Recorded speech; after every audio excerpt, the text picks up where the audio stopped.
भारत दुनिया का fourth largest economy, लेकिन सवाल उठता है आखिर ये डेवलपमेंट हमारे रोजमर्रा की जिंदगी में दिखाई क्यों नहीं दे रहा। क्या सरकार हमसे झूठ कह रहा है? क्या हम जीडीपी की काला सच से परे है? We are the fourth largest economy as I speak. We are a $4 trillion economy as I speak. And this is not my data, this is IMF data. India.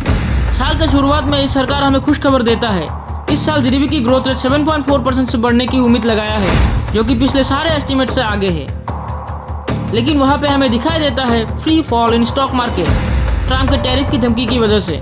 उधर फॉरेन पोर्टफोलियो इन्वेस्टर और foreign institutional investor इसी साल के शुरुआत में तकरीबन $10 million हमारे market से बाहर ले जा चुका है। और आरबीआई पानी की तरह डॉलर बहाते हैं रुपीस की वैल्यू को 90 के नीचे जाने से रोकने के लिए।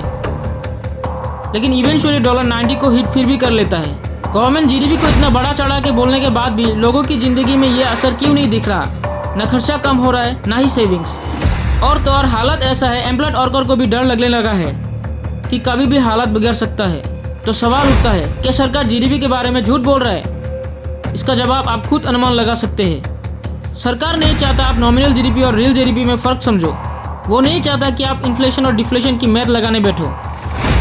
लेकिन आप खुद इसे नाप सकते हो कुछ चीज़ों को ध्यान में रखते हुए। देश में नौकरियाँ कितनी बन रही है और नौकरियाँ कितनी प्रोडक्टिव है। लोग अपने पैसे किन किन चीज़ों में खर्च कर रहे हैं। क्या हम मैन्युफैक्चरिंग इंडस्ट्री में विश्वगुरु बन गए?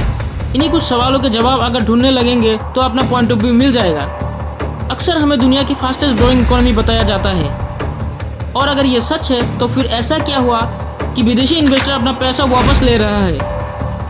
उनको ऐसा क्या राज मालूम है जो हमें नहीं बताया जाता? यही कुछ सवाल अगर खुद को पूछेंगे तो जवाब खुद ब खुद मिल जाएगा। हर चीज़ को ध्यान में रखते हुए मन में एक सवाल पैदा होता है, क्या हमारा इकोनॉमी डेड इकोनॉमी है?